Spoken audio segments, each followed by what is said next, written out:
Hi there. So I wanted to go ahead and play through and review this and give some feedback on some of the things that I saw.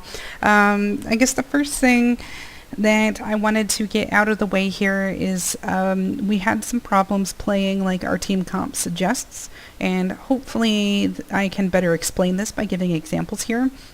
The second thing that I noticed is we really didn't use corners or walls for cover.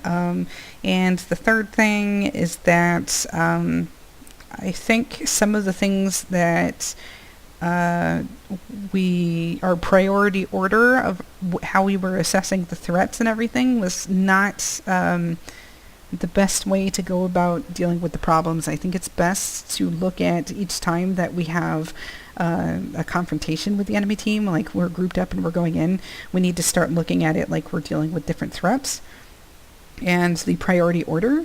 And then also the last thing is I think it would have helped if we started to decide what to call different areas of the map, and I think that would help us more easily pinpoint what the map names are called. So I'm just going to go ahead and let this play, and I think my mic may sound a little bit staticky, so I'm sorry about that. I'm trying to, I'll just keep talking when I can here.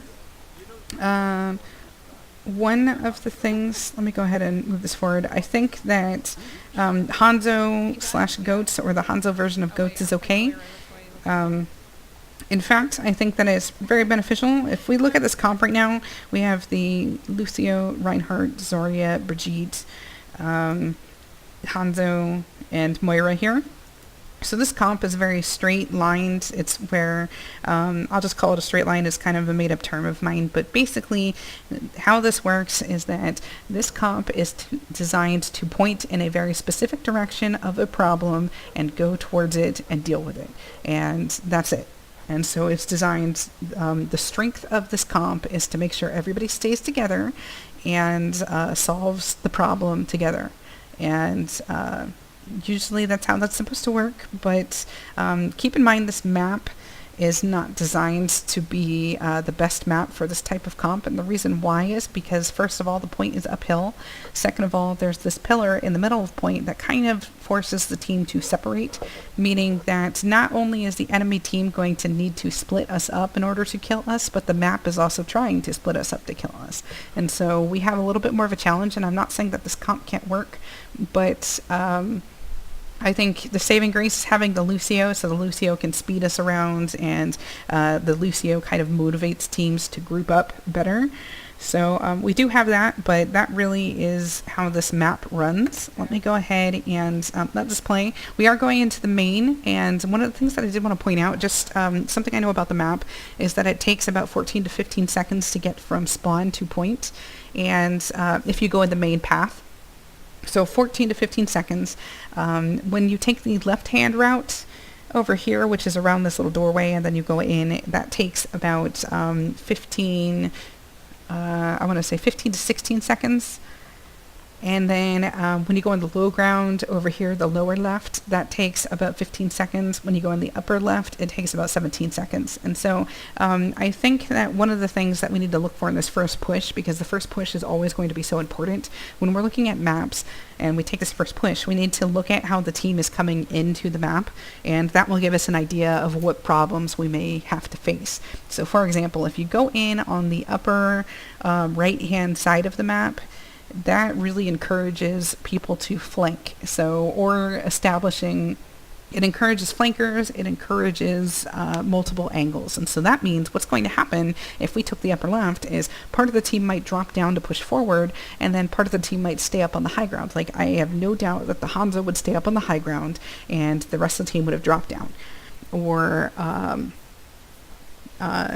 basically, my point is that we would be attacking from two different directions. That's not what we do. We go ahead and take the main in, and that's okay because the comp is designed to stay together. So let's go ahead and push this in. All right, so we are pushing. The other thing I noticed too is, so if the enemy team is staying on the upper right, we know in the future that they're actually going to try to attack from multiple directions. And we see this Hammond has now rolled down.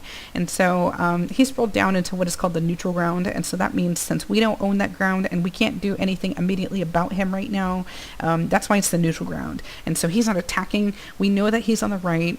We saw him drop down and there was a call made for him, but he's not actually doing anything. And so this means that he's actually staging for an attack here.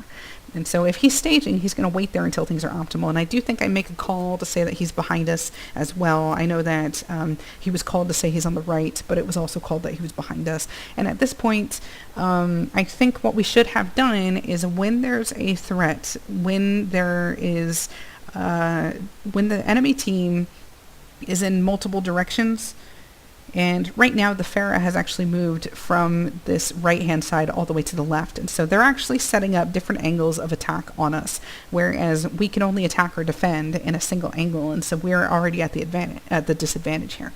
And so what's going to happen in this type of comp, they're playing a very... they're having snipers, and snipers are really good at controlling territory, and I'll try to better explain that when I get to it, but this Hammond is very good at scattering the team. And so what's going on is they're going to use their, any character that can shoot in a straight line is actually calling territory. And so what that means is when you shoot in a straight line with a Farah bullet or a sniper or even like a Bastion, for example, when you shoot in a straight line, you're basically telling the team you need to decide either going left or right. And if you go left or right, we're going to pick the weaker side that the team stepped on, and we're going to attack that. And the Hammond, on the other hand, since he's a scattering character, that means that he's going to not only attack the weaker side, but he's going to further break that up so then they can get a chance to secure a kill, or they have a higher opportunity to secure a kill. And so that's actually what's happening here. And so what's going on is the only way to counter this is you have to assess what threats there are and then assess the order of the threats to take out. And I mean, we need to come up with a way of deciding who calls that threat, or we need a way to decide how do we prioritize it. And so I think that's really one of the things that as a team collectively we need to sit down and say, okay, this is the order of the threats, this is what we see, and this is the order that we need to take care of them. And I think Hammond in this case, we know that he's ideally you want to take out the easiest threat first to the hardest threat. The hardest threat is going to be the pharmacy rather. The Farah or the pharmacy. That's the hardest threat. The easiest threat is the Hammond who's behind us, who's not even attacking. And so what I think we should have done was turn on the speed boost, done this U-turn out of here, gone to have the Zarya go into the doorway here, and then have the Reinhardt go to the right side around the pillar. The Hanzo drop down from the side, and then we basically just fuck up this Hammond, and if he tries to escape, we just throw long-range bullshit at him until he explodes. And I think that's the way that we should have dealt with him, and then that would have enabled us to get a better position on point, because they have one less angle to get on us. And with this type of comp, the only way that we are going to get onto point at this moment is to make sure that we have the advantage when we get onto point, because right now they have the advantage is that they're a very wide split team right now, is that their comp can cover a lot of ground and they can move between a lot of ground, or they're really secure where they are, and we don't have anything to challenge them to force them off of that ground at this moment in time. So that's what we needed to do, is deal with each thread one at a time, and this comp is made for that. And so that does come up, or that is going to come up a lot through this recording here, so I'm sorry if this is repetitive, and I hope you understand what I mean. And yeah, so let's go ahead and take a look at this. Okay, so it looks like what happened was, I don't know if you heard it, but it sounded like the Farah tried using her little boop or like blast to bump me out of the way. And so what he saw is he was looking for an opportunity to say, okay, who's the lowest threat, or who's the easiest person to kill in this group, and the easiest person to kill in this group is going to be myself. And that part we didn't really take into account. If I'm the easiest person to kill, I should have been closer to the tank, or I should have been closer to backup, or, the point is that the strength in this comp is to make sure that we stay grouped. The moment we start breaking up is the moment that we're going to have problems, and they took advantage of that where we weren't compensating for that. And so he took what he was trying to do is the Pharaoh was trying to boot me away, and the wrecking ball was trying to stun everybody by slamming down and knocking them in the air so they lose control, and then I was going to get killed. And I think that was actually the plan. But I got caught on this wall, and so I wasn't booped in the direction they wanted me to go to, and that was pretty much it. And so we can keep this playing. So the only way I survive is going back to the group. And like I said, I'm going to repeat this again, is that since this is a comp that strength is focused, we stay in the group and then we focus in one direction and then we move there as a group. So that's what our strength is. Right now, Joey is taking too much damage to sustain this attack. And there's too many angles. Is that we have Hammond here, we have the Mercy here. It looks like the pharmacy or the Farah is actually over here, unless she's boosting the Diva at this point. Point is that they have a group here, and then they have a group to our right, and so that's why we have some problems. And since we hit W and went straight to the center of point, the closer to the center of point you are, the faster you have to deal with these problems. So if you can't deal with these problems fast enough, or you can't, basically we have one problem here, we have one problem here, we have one problem here, and then we have one problem to the left, or the right, sorry. I'm dyslexic, so I can't tell my left from my right. But we have multiple problems here, and we can't deal with them at this moment because we chose to deal with them all at the same time, and we don't have the speed to do that with this comp. And so what we needed to do was actually back up and force them to we need to cut the angles on them. You see where I'm standing now, and I'm using the angle so the Zenyatta is not actually able to shoot me.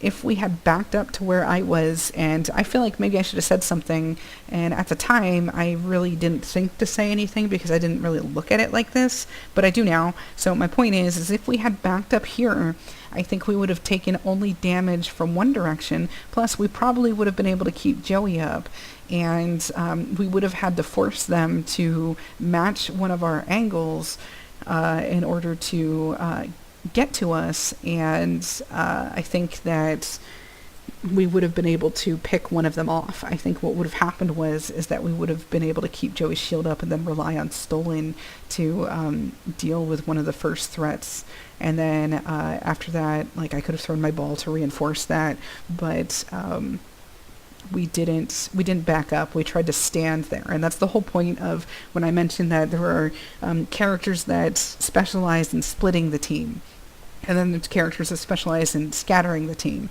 I think when it comes to splitting the team, that's the point, is if you don't split, you die. And if you don't split in the correct direction and the entire team sticks together, that's all we need to make sure, is that if we split in a direction, the entire team needs to stay together. And so we needed to pull back, and that was the only way we were going to win that fight, and we didn't do that, and so that's why we started collapsing here.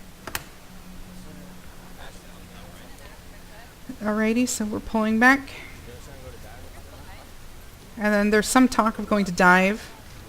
Let's go ahead and pull back here.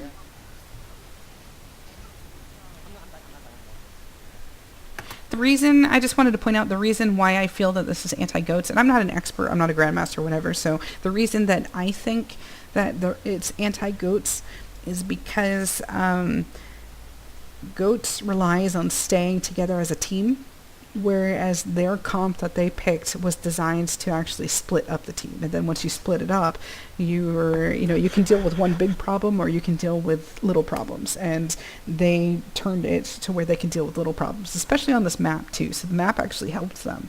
And that's where they got the bonus from. So I think that's why this comp is really good at dealing with goats. So let's go ahead and let this play. So yeah, they are starting to push into spawn. The Sombra switch was pretty good. I think we could have done well with the Hanzo. I mean, I think this is kind of a hard trade because really I think we did need an additional long-range character. But I mean, it's a shame to see the Hanzo go. I think we could have worked with either one. I just think that the thing is that we were so focused on picking a comp that will solve our problems that we didn't think about what can we do with what we have. So not only do we need to select the comp, but we need to select the play style too, and we weren't actually doing that. We were just saying, okay, we're going to play the same play style how we usually play, but we're just going to change the comp, and that's the only thing that we changed. We need to change both. And that's something that we do need to work on collectively as a team. Okay, let's see here. We have the... I mean, I was checking to see who might have ult, but it's safe to say, like, they're going to have ult. And that switch, we have to be careful with the switch, too, is because we just lost a bunch of ults. So we're actually really far back in the ult economy now. And... it's too soon in the game to say that losing the ult economy means that we lost the game, but it is pretty true, is that if you want to win the game, you have to win the ult economy, and that's one of the stipulations of winning. And we did not, we threw a bunch of ults away, okay? So that was a problem, but if that happens, we need to decide what can we do to get the ults back, and that's another thing that we need to solve on our own too, is talking about if we're going to switch that many people off, we need to decide how we're going to do that, or the order that we switch it, or maybe we hang in there until we use our ults and then switch, or we switch one at a time. So I think switching rapidly like this, we just lost the game pretty much as far as how this goes. Is they're going to all end up with ults, and we're going to end up with nothing that we can functionally do something about. So I think that was a problem. So not to say that switching was a problem, but switching too many at the same time kind of hurt us. And so if we switch to a completely different type of comp, we need to do this like maybe one at a time, or I would have said to hang in there at the Zarya Grav and deal with the Zarya Grav, but then we didn't have the Hanzo to capitalize on that either, and then we didn't have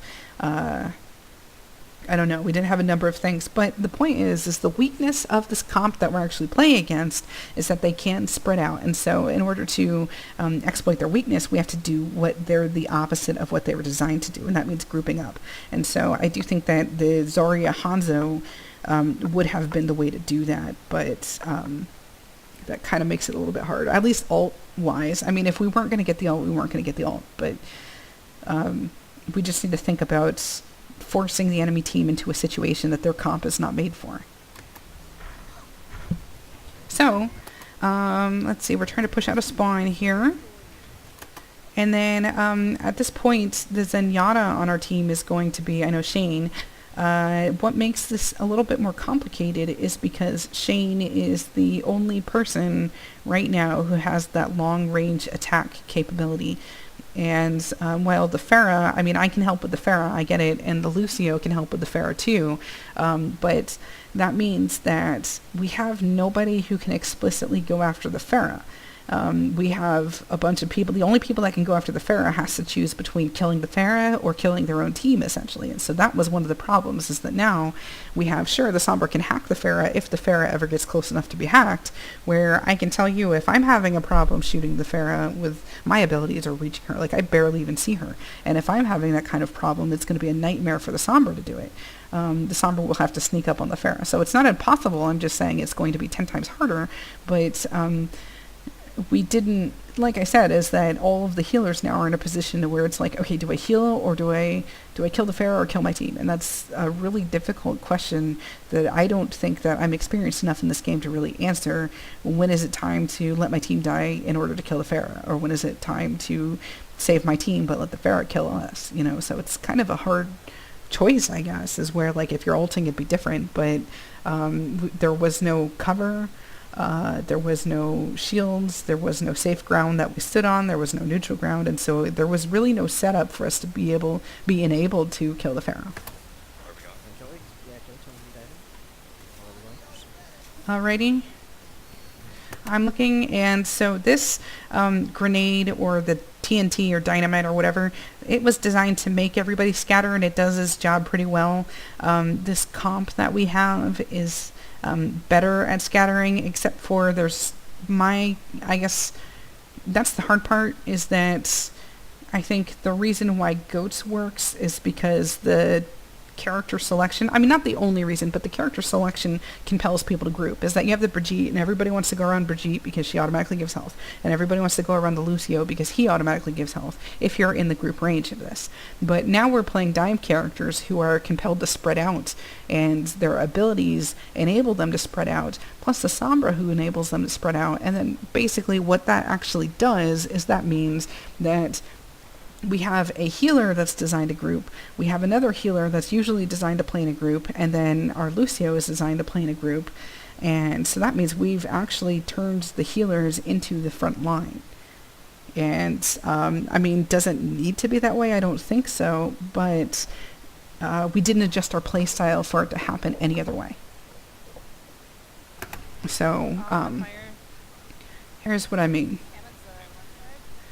So we have Shane, who's going to be a prime target because he's the slowest moving character. And the moment he gets away from Lucio's speed boost is the moment that he becomes the easiest to kill. So what we have now is that we have the tanks actually turn the corner, and we have no shield or cover, and the people shooting at us are boosted, and so if we get hit once by any of this crap flying at us, we automatically die, pretty much. And it's fair to assume that anybody who's shooting at us is probably going to get boosted as soon as they are shooting at us. Then we have the Sombra here, and the problem is that nobody can get to the Sombra to help out whatever she hacks, or to kill whoever she hacks, or whatever, help Sombra out with whatever her mission is, or whatever. So that's the thing, is like, even if Sombra gets a hack, is that they've actually divided us as to where right now no one can jump across the map to where the Sombra is without getting shot themselves. And so we essentially have a bunch of snipers who are saying, if you peek, you die. And we saw that Shane almost died because he was not taking cover. And so that's it. And that's really the problem, is like, even if you do hack, we can't, like, I mean, we can try to get the Lucio and group up around Lucio and boost over there, but it's not, I don't think that's a very reasonable plan at this point in time. Like, not that I'm saying we can't do it, but I don't think that that plan was something that we were thinking of. Is it looks like the two tanks went into the hallway around the corner, so that was the plan, was to go in the hallway around the corner. So, let me go ahead. And so yeah, we have the Farah. This is the problem now, is that we're playing a group that's been designed to spread out. I would say 4 out of 6 of the characters are designed to take as much space as possible and spread out and really speed to each other to help each other out. And then we have this narrow hallway where we're not able to spread out.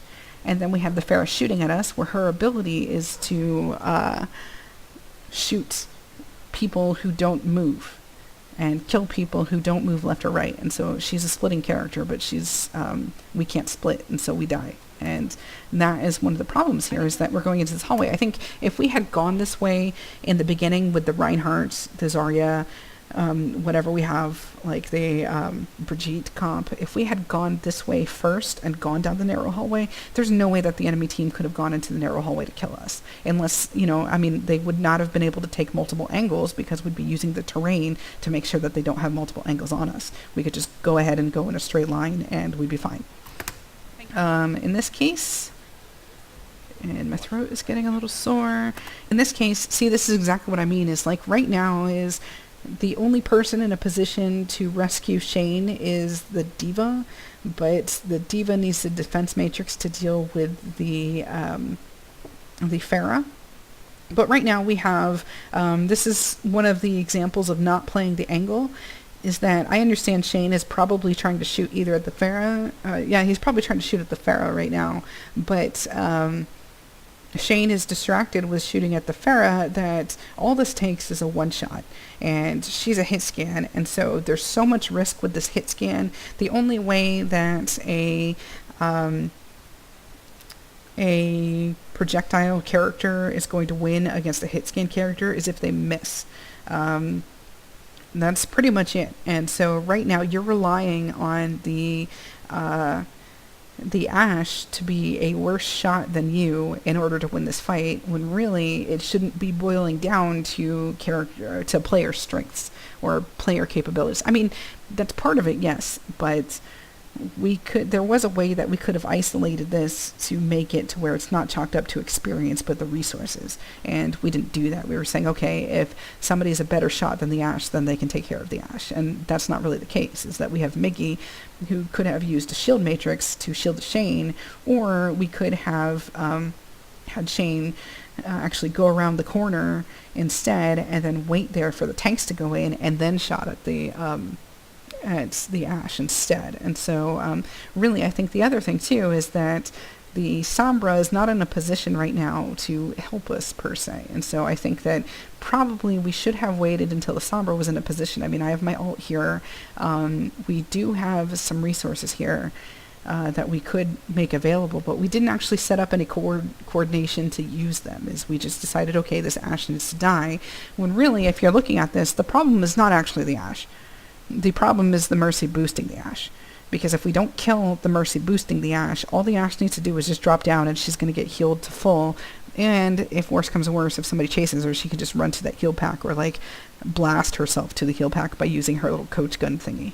And so like she's really close to a heal pack to where she can get there really quickly, and we can never take her down, even if we have like direct fire on her at this point in time. So the Mercy needed to get hacked first, so the Mercy can't use or she can't enhance the people trying to kill us, and we can take her down really quickly. So I think that's really what should have happened. But I think that the Pharah, if it's just Pharah versus Sombra, I think that the Sombra can win, so I can understand why the Sombra would be over there. But I think that it was almost like right now, since the Pharah is a little bit more mobile than the Sombra, I mean, the Sombra can be mobile, but really we probably needed this heal pack hacked. And that is one thing that I did learn recently, or not really recently, but there is one thing that I learned about flankers, is that if you don't have multiple angles on the enemy team, like right now we're attacking from a single angle, then you have to wait until the attack starts in order to take a second angle. You can't take a second angle before the attack starts, because the enemy team is going to say, there's an easier threat, let's go jump on that. If you take the second angle during the attack, then it means that the enemy team is going to be distracted. The other thing too is if we're playing a dive comp, you have two options. You have diving from multiple angles to one point or a single character, or you dive from a single point to multiple characters. So you can only do one or the other. If you do a single point to a single character, you might as well switch over to a Ryan and a Zarya and play a comp that's the direct comp, is because basically if we're taking them on directly and they have multiple angles on us, we're going to lose because we're playing a direct comp. And we're basically, that's the problem, is that we didn't stop to consider, okay, what kind of comp do we have and what are the strengths of this comp. We said, okay, let's switch comp, but let's play exactly the same that we were. Okay. And this, he was waiting the whole time to see if we were separated, and I should have called him, but at this point it was like, I don't know what to do.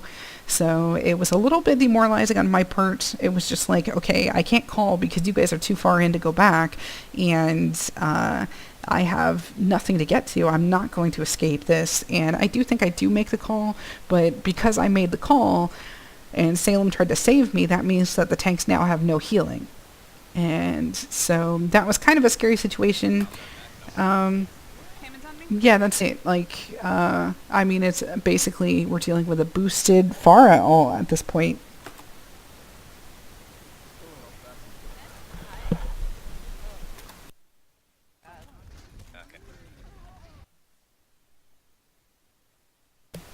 Okay, so the reason why them pushing in here, I mean, aside from the fact that Lucio thrives on being able to move around quickly, there was nowhere for him to go here, and so they could just push in and finish it, and they can catch him or whatnot. So, yeah, and they just annihilated me. So,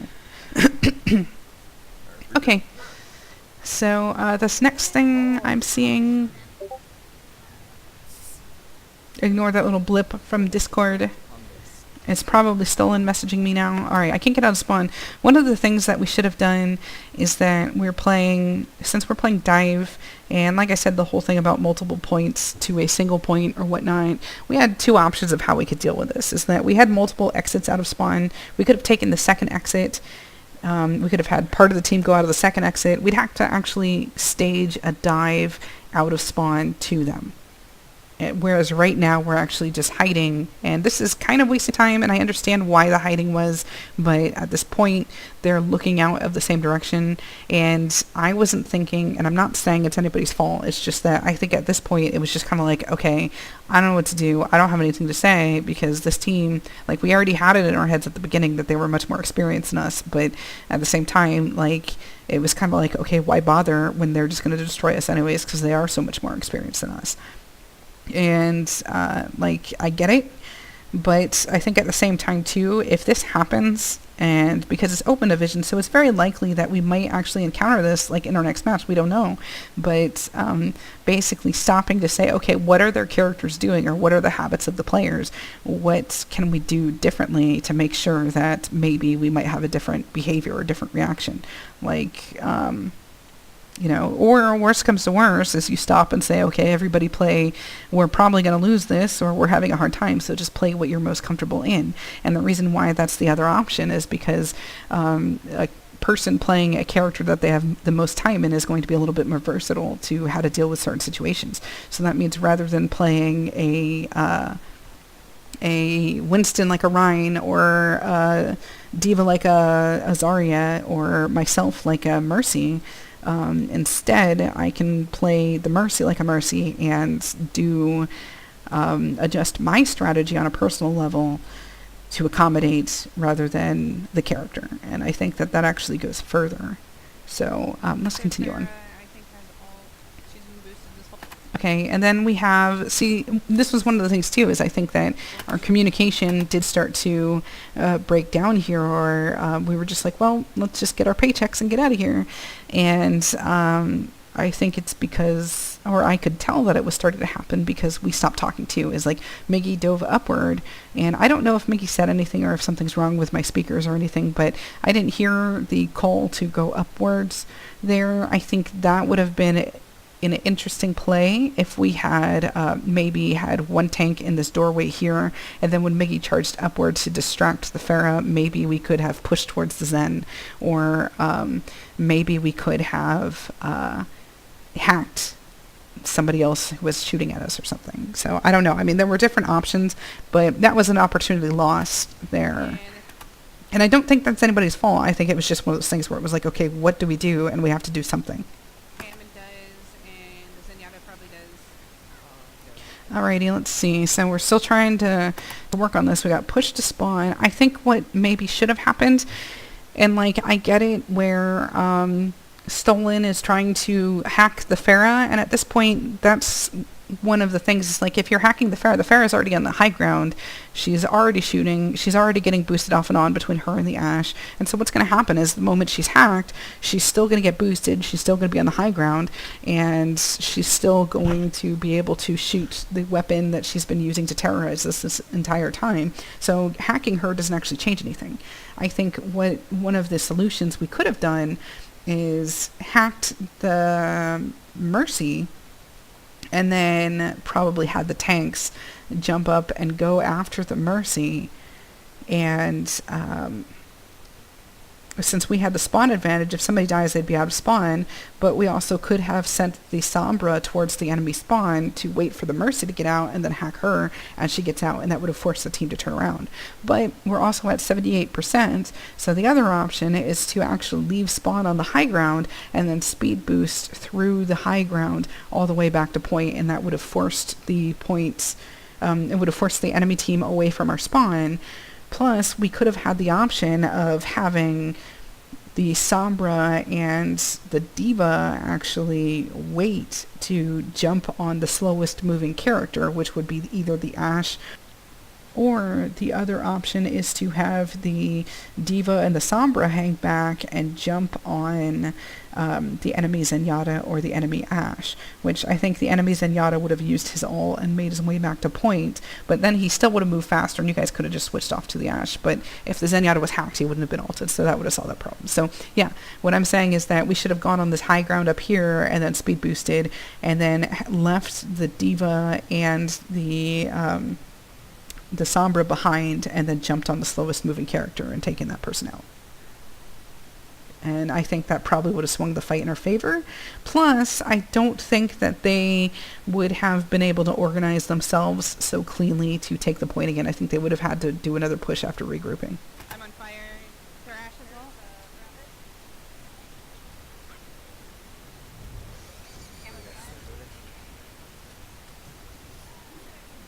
well? Okay. Alrighty, so at this point, this fight is pretty much over. I think this kind of is a rough situation because there's nothing we can do at this point. Like, anything that we do is a little too late. Even if we were able to reach or get out of here unchecked, we would not have reached point in time. You have to reach point at 97%. So yeah, let's continue.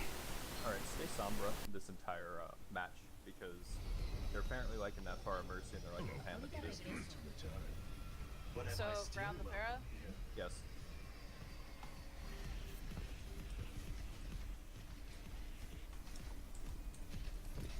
Hi there. Since we have 3 healers, is it okay if I switch to Mercy to keep up with the ult economy? No. Stay Okay. Moira for this. Okay. You'll be able to take on the Pharah as well. Okay. Yeah, so that's the thing. I do think, and I mean, you're free to disagree with me, but I do think that me staying as Moira was still a problem here, is that in the first match, you saw that I barely ever saw the Pharah, I just saw her missiles. The second thing is that the ult economy was a problem, and the third thing is that there was no way for the healers to get out fast enough to a safe spot.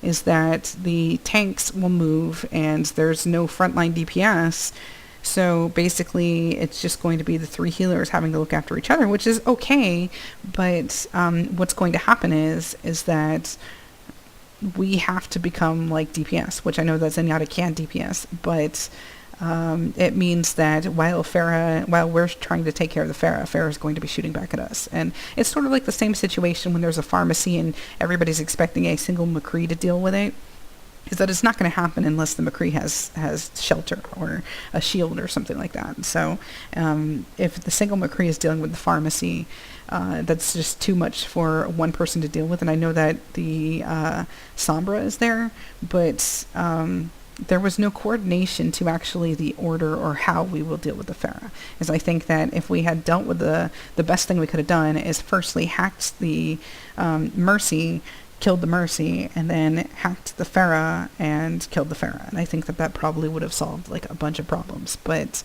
it didn't go that way.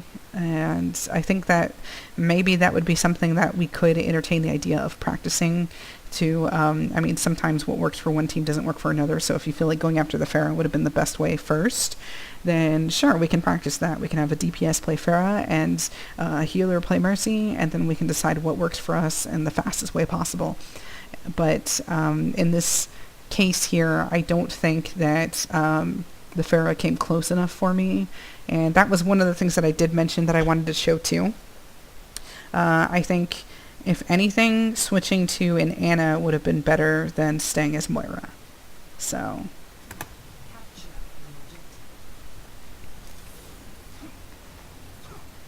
I don't particularly want to be pile drive here. Anything to move in. Okay, so here's the problem here is we're playing again like a direct comp, like with a Reinhardt, Zarya, Brigitte, or the first comp that we tried at the beginning of this match, we were playing like that, and so we're actually squeezing into a hallway, except now we're actually doing it in a 5v6 scenario. So I think this makes it a little tricky, is that we're not taking multiple angles right now, and we're dealing with a team full of snipers, and so we're running straight at direct line fighters. Is that we have this this diva here who shoots in a straight line whatever she looks at. We have the Ash, we have a Zenyatta, and then it looks like the Pharah actually has a second angle on us too.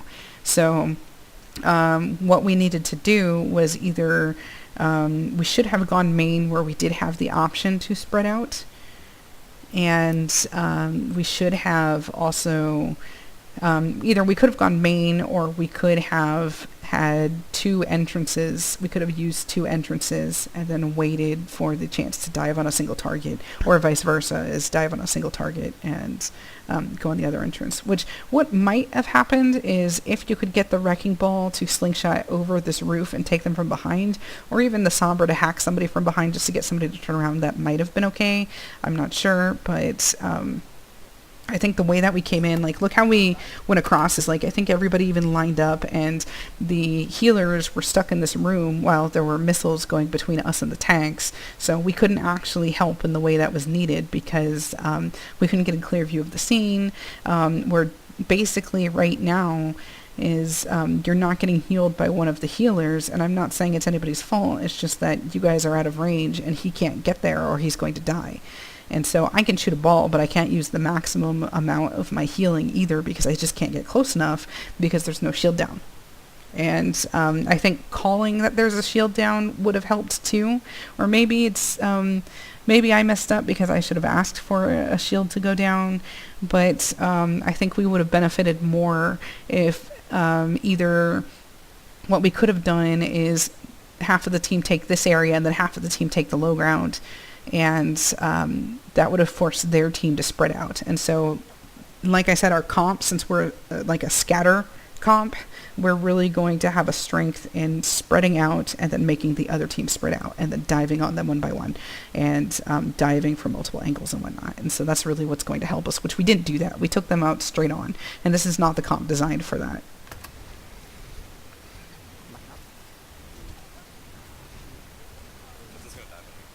Okay, so Winston is not just going to dive on you. He's a scatter character and you guys don't have room to spread out, and so he has nothing to gain, nothing to lose by going in there. Unless you guys kill him before he hits the ground. One of you three is going to die. And I'm going to die. And so maybe I could have shot the Pharah from up here, but there was no way. I felt like she still has the pharmacy attached.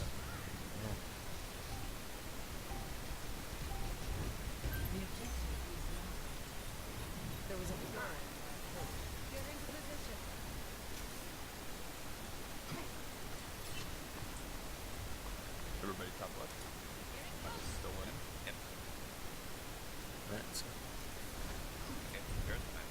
Okay, so the Pharah shooting her missile, she knows where we're going, is that she can actually use her boost to look over the rooftop and see if we're mid or on the side, and so she knows, okay, we're on the side.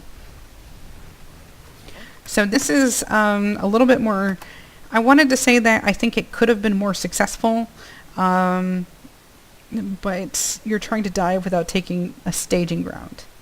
And so we really needed to find a staging ground. This ground is not actually neutral ground here, is that this ground is well under control of the enemy team, and we were trying to push on that without saying, okay, where can we step where we're not going to get killed immediately? And I know that sounds like really rough, but I think if we had split up at this point, it would have increased our odds for survival, because what would have happened is that we split up and we would have actually made a neutral ground, because they would have had to decide what target to attack, and then one of the targets would have been able to go towards the other target, if that makes sense. So what I'm saying is, if the Diva and the Winston entered at two different spots, then you would have split the enemy team's attention, therefore their damage, and you would have been able to say, okay, which way do we want to go?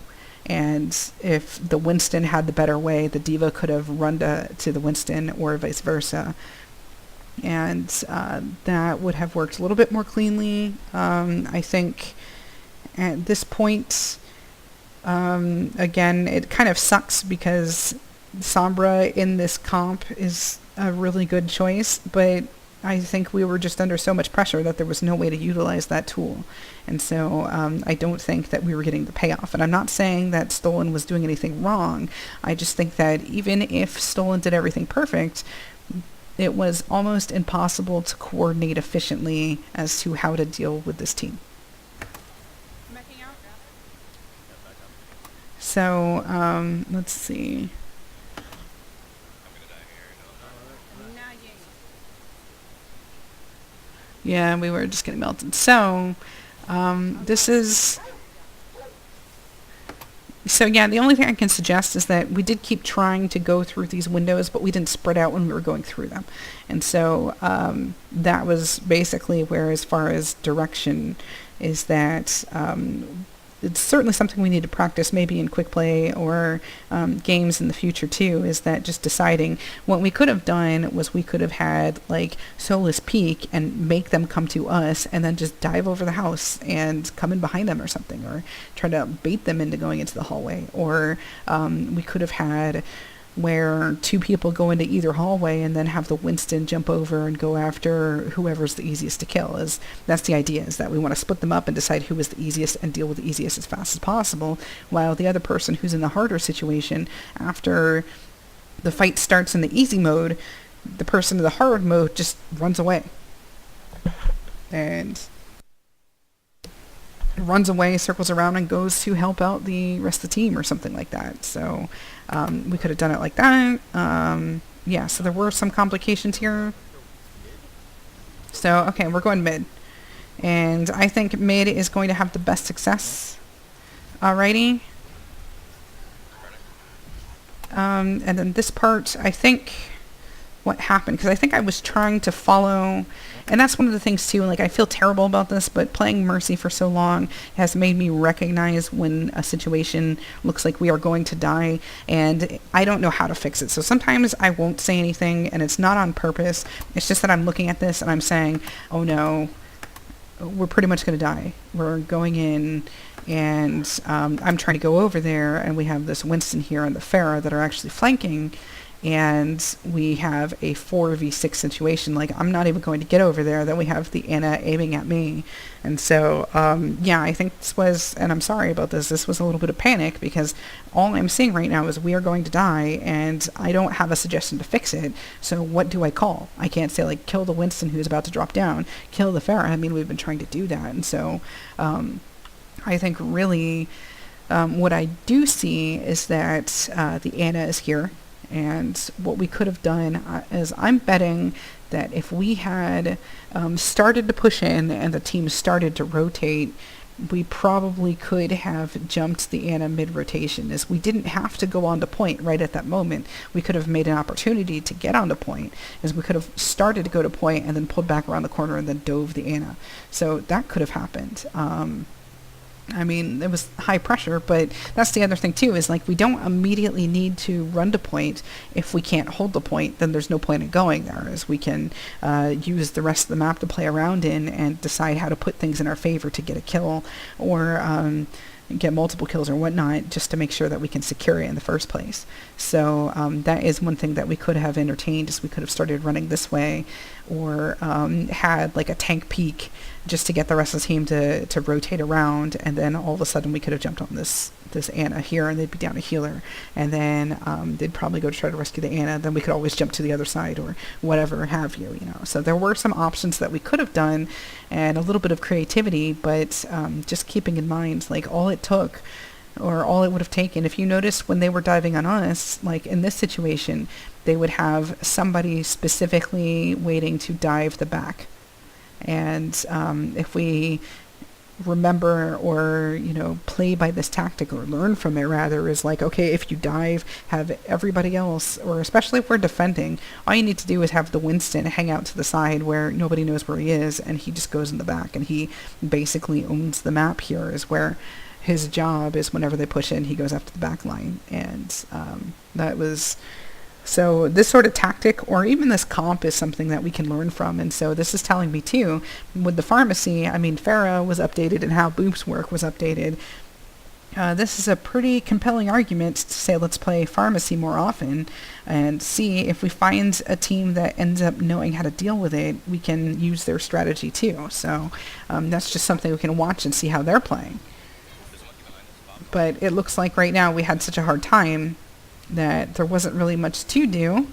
That with Bob still on point, I think that the moment Bob was on point, we should have backed off and regrouped, which sucks. But we did. There was no way we were going to win this, and Bob got called out right at this point. Yeah, I mean, that's really just a shame. Sorry. Oh, and then also when you said, can you have a heal? I didn't know. Just for me personally, if you need a heal, try to spam the I need healing. And I'm not saying spam it to annoy me or anything. It's because I can quickly look around to find you, or I know that there's, once you ping for needing a heal, I'm going to be able to look for a white icon because it actually glows. And I'll try to take a screenshot of that for you and send it to you if you need it. But it will actually mark you on my screen so I know exactly where you are. Whereas if you're saying, can I get a heal? I actually don't know where you are here. So there is like... I would say this for everybody too, is I see that you're here, and then I see that you're actually behind me. Let's see. Let's see here. Okay. Alright, so yeah, I think maybe I just panicked and didn't see you, so sorry about that. But yeah, it does make it a little bit longer too, is that I could have turned, or I may have turned if you were saying, I need a heal, I need a heal. Even if there was room for a heal, it's not that I was ignoring you, it's just that I didn't have any room to find you. And so yeah, that would help if you spammed the I need a healing button. I mean, even just once. So, Please, Baba. that, personally, I don't think that even if I healed you, we would have survived anyways. I think we were dead. I don't think I saw that yet. And then we have the pharmacy again. I think at this point, if, I mean, if she's peeking over the top, I would have said I felt more comfortable if we had switched back to the Hanzo. But, yeah, we'll see how this goes. Let's find out. Top right. They just keep camping top right. Yeah, they do. I am all. Alright, so we got the alts. We have this Farah that's terrorizing us again. Going across the bridge here. On the low ground.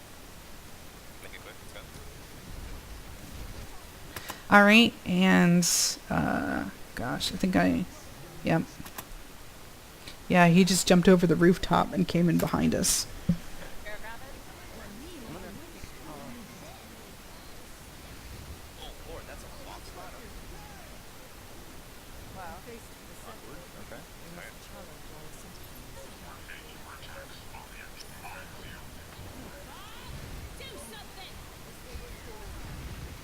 Fair enough. Shit.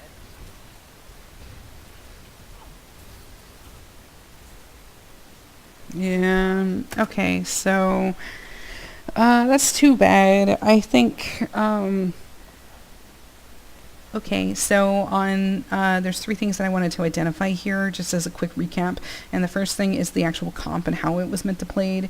I'm not saying mechanically speaking, because I think we all know mechanically about the game a lot, but I'm thinking what we need to do to get a kill versus what we need to do to survive. And I think once we identify those things, we will be a little bit better off. The second thing is we need to identify what places on the map are beneficial towards the comp that we're playing. So if we need to spread out to live, then we need to play in an area where we can spread out and live. I think also if we need to get multiple angles on the team, then we need to play in an area so on that allows us to get multiple angles and so on. So I guess that's okay. And the last thing, I had to pause for a second because I was coughing a little bit, but the last thing that we need to do is if it turns out that we're discouraged before we get into the game, which sometimes is going to happen. I mean, I know that this was a Grandmaster team and we're not at that level, but it felt like we went into this game and we started this match and we already decided we were going to lose. It's like, okay, well, let's get our paycheck and let's move on and let's cruise control through the day and this is going to be rough. And like, I get it. I don't expect that we're going to win against Grandmasters, so that's fair. But I think we if this happens, because I know it's going to happen again, we need to use it as like a research opportunity, so to speak. Is like, if we're losing that much, we either need to look at it and say, okay, well, we saw something else in a previous game, so let's go ahead and try that we couldn't beat and see what happens. Or let's see how they deal with the pharmacy. What is the fastest way that they deal with the pharmacy? And I think that we kind of missed that opportunity. I would have loved to do that, to say, okay, let's play the pharmacy exactly how they're playing it, where the pharmacy is always to the left side each and every time. And what do they do? Who splits off? Who deals with that? And we can see what they're doing, and then that also helps us to decide, okay, well, they dealt with this fast enough, let's see what we want to do. And I think that that is the way that we can get a meaningful experience out of this. Like, I don't mean to sound like Dr. Phil or anything, but eventually we are going to come across another team that does the same exact thing. And I think that just being able to learn that way. So if we're going to lose, we need to turn it into a learning experience one way or another. So I think that part I would have thought that would have worked better. So yeah.